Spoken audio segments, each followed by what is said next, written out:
วิดีโอเอาเลยเปียกอู้อันนี้เขาเริ่มล่องแล้วนะคะ4 แพนะ4 แพตอนนี้เราล่องมาแล้วเราเหนื่อยมาก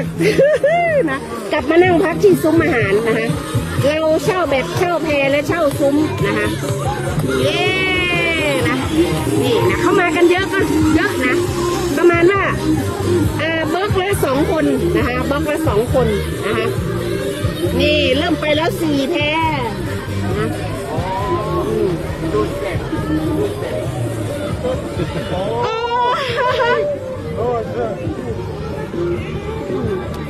น้ำไหล